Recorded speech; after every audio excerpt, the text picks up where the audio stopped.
Welcome back दोस्तों, मैं हूं आपका प्यारा होस्ट संजय और आप देख रहे हैं वी और केरा। तो गाइस, महाकाल आपको स्वच्छ और स्वस्थ रखे।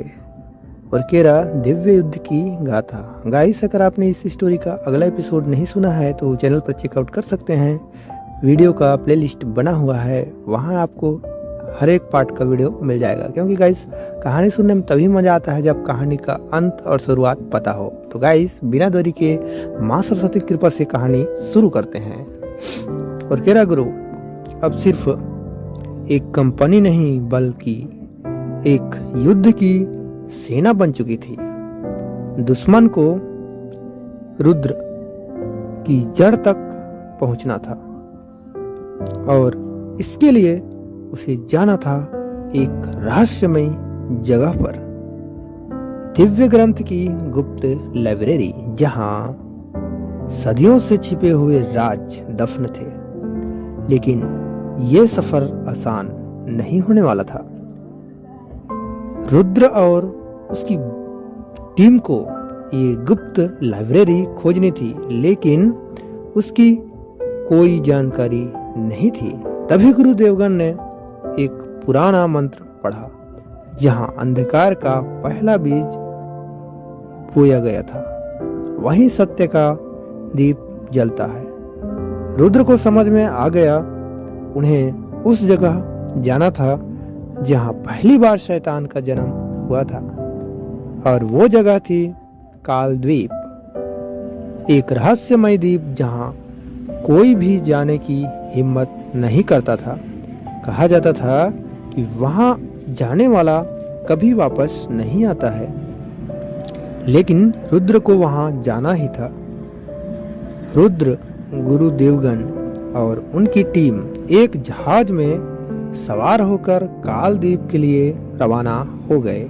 कुछ ही देर में वो समुद्र पार करके वहां पहुंच गए, लेकिन जैसे ही वे द्वीप के पास पहुंचे, जहाज अपने आप हिलने लगा।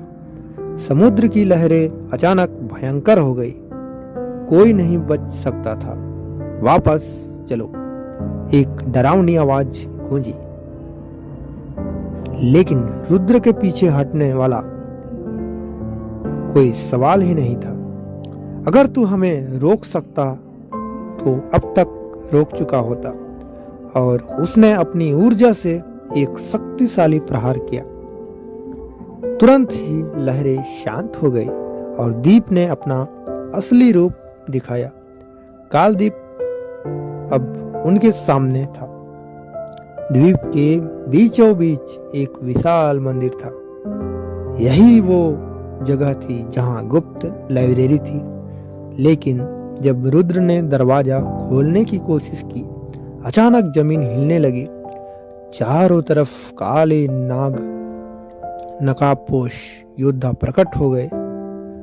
उनकी आंखें पूरी तरह काली थी, मानो इंसान ही ना हो।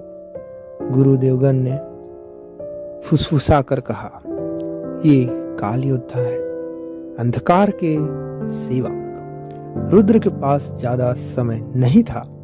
उसे इनसे लड़कर लाइब्रेरी में पहुंचना था और फिर शुरू हुई भयानक लड़ाई। रुद्र ने अपनी शिव ऊर्जा का इस्तेमाल किया। एक के बाद एक काल योद्धा गिरते गए, लेकिन ये साधारण योद्धा नहीं थे।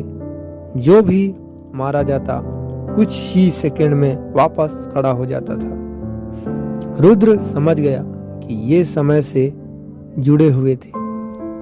हमें इनका अस्तित्व खत्म करना होगा। गुरु देवगन ने एक विशेष मंत्र का उच्चारण किया और एक विशाल ऊर्जा लहर बनाई और उसे छोड़ दिया उन गार्ड पर जो काले योद्धा थे। काला योद्धा एक भयंकर चीख के साथ गायब होने लगे और देखते ही देखते पूरा द्वार खुल गया। रुद्र और उनकी टीम अब लाइब्रेरी के अंदर थी। लाइब्रेरी के अंदर हजारों साल पुराने ग्रंथ थे। रुद्र ने सबसे प्राचीन ग्रंथ खोला और पढ़ना शुरू किया। जब सृष्टि बनी थी तब अंधकार भी जन्मा था और उसका पहला स्वरूप था काल नेमी। ये नाम सुनते ही गुरु देवगन का चेहरा सफेद पड़ गया।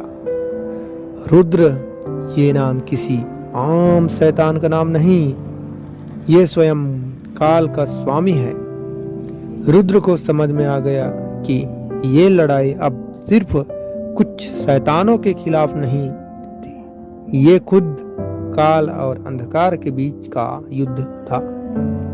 अब लड़ाई सिर्फ अस्तित्व की नहीं थी, ये खुद समय के खिलाफ थी। तो तैयार हो जाइए कहानी को आगे सुनने के लिए, क्योंकि जो होने वाला है वो कभी पहले नहीं हुआ। आगे का एपिसोड नेक्स्ट वीडियो में आएगा,